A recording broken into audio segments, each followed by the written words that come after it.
अगर आपने इससे पहले के पार्ट्स नहीं देखे हैं तो उसका लिंक आपको मेरे डिस्क्रिप्शन में मिल जाएगा। फेरी तो किंग को वो स्पेल वाली वाइन 3 से 4 बोतल ड्रिंक करा देती है और कहती है मैंने तुम्हें बहुत सारे ड्रिंक करा दिया है, तुम्हें इसे वॉमिटिंग करने की ज़रूरत नहीं है, समझे। वेल इसके फेस पर हर टाइम सीरियस फेस बना के हमेशा क्यों रहता है, लेकिन ये सोते हुए कितना ज़्यादा जेंटल और हैंडसम लगता है।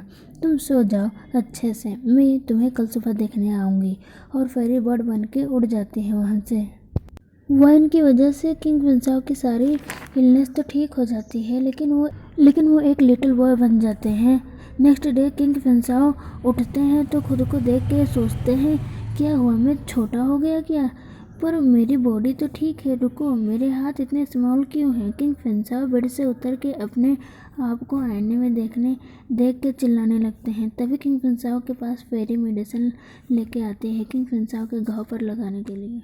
फिर सोचती है फिनसाओ ने कल वो स्पेल वाला वाइन पिया था, अब तो वो और लवली और एनर्जेटिक हो गया होगा, बिल्कुल एक ड्रैगन की तरह, मुझे उसे देखना है। और वहाँ पर लिटिल फिनसाओ को देख के कहती है एम्परर के रॉयल रूम में ये लिटिल बॉय क्या कर रहा है और एम्परर कहाँ है। लिटिल फिनसाओ सोचते हैं मेरी आइडेंटिटी किसी को पता नहीं चलना चाहिए, अगर किसी को पता चल गया तो वो मेरे सिचुएशन का फ़ायदा उठाएंगे। फेरी लिटिल फिनसाओ को पिंच करके बोलती है लिटिल क्यूटी तुम बोलो, क्या तुम्हें बोलना नहीं आता।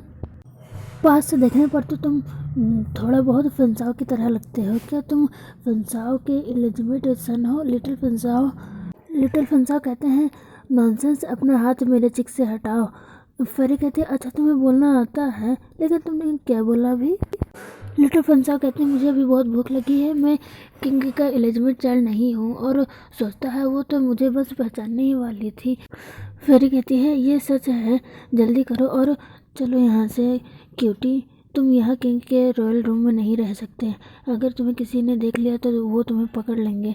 लिटिल फिनसाओ सोचते हैं ये मेड सही बोल रही है, यहाँ रहना मेरे लिए खतरे से खाली नहीं है। ऐसा लगता है कि अब मुझे इस मेड पर ही डिपेंड रहना होगा जब तक मैं छोटा हूँ। और फेरी के क्लोथोस को पकड़ के कहते हैं मैं आपको फॉलो करूँगा। फेरी कहती है तुम ऐसा नहीं कर सकते, मैं बिजी हूँ। और फेरी सोचती है फिनसाओ को ढूंढना होगा मिशन को कंप्लीट करने के लिए। लिटिल किंग फिनसाओ सोचते हैं क्या इस मेड को लगता है कि मेरे पास कोई चॉइस नहीं है। लिटिल फिनसाओ फेरी को बहुत ही क्यूट बन के कहते हैं मेरे पास जाने के लिए कोई भी जगह नहीं कि आप मुझे अपने साथ लेके जाएंगे। फेरी सोचते हैं ये कितना क्यूट है, इतना क्यूट क्यों है। लिटिल फिनसाओ सोचते हैं मैं इस कंट्री का एम्परर हूँ, मैंने कभी नहीं सोचा था कि मैं ऐसे बन के सहारा लूँगा। फेरी कहती है ठीक है चलो मेरे साथ, लेकिन ऐसा मत समझना कि तुम बहुत क्यूट हो, मैं इसलिए तुम्हें लेके जा रही हूँ। मुझे लगा कि किसी की मदद करना हमारा कर्तव्य है। लिटिल फिनसाओ कहते हैं मैं समझ गया। और सोचते हैं क्या ये मेड सिर्फ हैंडसमनेस के दीवानी है। जाते हुए फेरी कहती है मुझे उम्मीद नहीं थी कि फिनसाओ यहाँ नहीं होंगे, अब तो मेरे साथ एक चाइल्ड भी है। और सोचती है फिनसाओ कहाँ गया।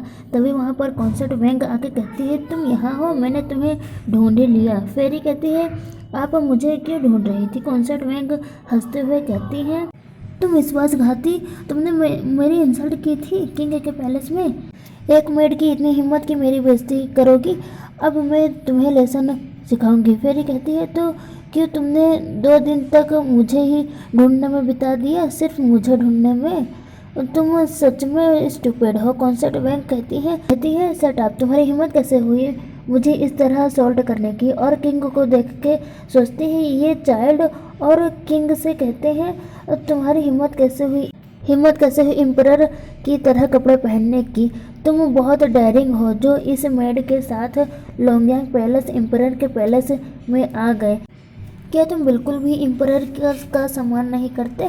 फेरी किंग को बचाते हुए कहती है कॉन्सर्ट बैंक मुझसे लड़ना हो तो लड़ो, लेकिन तुम बच्चे को क्यों परेशान कर रही हो। कॉन्सर्ट बैंक कहती है ये बच्चा क्या तुम्हारा इलिजिमेट चाइल्ड है जो तुमने इसे इतना प्रोटेक्ट कर रही हो। मैं इस इलिजिमेट चाइल्ड को और अच्छे से देखना चाहती हूँ। और फिनसाओ के गर्दन को पकड़ने वाली थी, लेकिन लिटिल फिनसाओ कॉन्सर्ट बैंक के हाथ को झटक देता है और कहते हैं डर्टी वुमन मुझे टच मत करो। कॉन्सर्ट वैन और गुस्से में आकर कहती है, मेरी इंसल्ट करने की तुम्हारी हिम्मत कैसे हुई इलेजमेंट चाइल्ड, और तुमने मेरे हाथ को मारा कैसे। लिटिल फेंसा सोचता है कॉन्सर्ट वैन मेरे सामने कितनी जेंटल बनती है, लेकिन इस समय देखो बिल्कुल डेविल लग रही है, लेकिन मैं अभी कुछ नहीं कर सकता। किंग फेरी से कहता है, ये लेडी मुझे बुली कर रही है, और फेरी के पीछे छिप जाते हैं। फेरी कहती है कॉन्सर्ट वैंग से, तुम इतनी बड़ी होके एक बच्चे को बुली कर रही हो, तुम्हें शर्म नहीं आती। कॉन्सर्ट वैंग कहती है, तुम सिर्फ एक लेजमेंट चाइल्ड और तुम एक मेड हो, मैं तुम दोनों को जान से मार दूंगी। और अपने सर्वेंट को कहती है, इन दोनों को ले जाके मारो, और इतना मारो कि ये दोनों मर जाए, और इनके टुकड़े कर करके वुल्फ को खिला देना। दो सर्वेंट बिल्कुल डायन जैसे आती हैं उन दोनों को पकड़ने के लिए। लिटिल फेंसा सोचता है कॉन्सर्ट वैंग तो उससे भी ज़्यादा क्रूल है जितना मैंने सोचा था। मुझे डर है कि इस मेड के लिए उनका सामना करना बहुत कठिन हो जाएगा। ऐसा लगता है कि मुझे इस मेड की सीक्रेट तरीके से हेल्प करनी होगी। फेरी उन दोनों सर्वेंट से कहती है, रुको। फेंसा सोचते हैं, क्या इसे कोई आइडिया आया है। कॉन्सर्ट वैंग कहती है, क्या हुआ, क्या तुम मुझसे जान की भीख मांगोगी। मैंने तुमसे कहा था कि मैं तुम्हें छोड़ूंगी नहीं, भले ही तुम अपने नील डाउन होके बैठ के अपने सर को क्यों न फोड़ लो। फेरी कहती है, कॉन्सर्ट वैंग चाइल्ड अभी भी यहाँ है, तुम्हें कैसे बात करनी चाहिए एक बच्चे के सामने, क्या तुम्हें आता नहीं है। अगर तुम ऐसे ही करती रही तो मुझे कुछ करना होगा। कॉन्सर्ट वैंग कहती है, क्या करोगी तुम, क्या तुम मुझे मारोगी। बेशर्म मेड, मैं तुम्हारे साथ साथ तुम्हारे परिवार को मार डालूंगी। फेरी कहती है, अब मेरे पास इसके अलावा कोई और चॉइस नहीं बची है। और फेरी लिटिल फेंसा से कहती है, मुझे माफ़ कर देना, मेरी वजह से तुम्हें छोटे उम्र में ये सब देखना पड़ रहा है। और फेंसाओ के आंखों को क्लोज करने के लिए कहती है।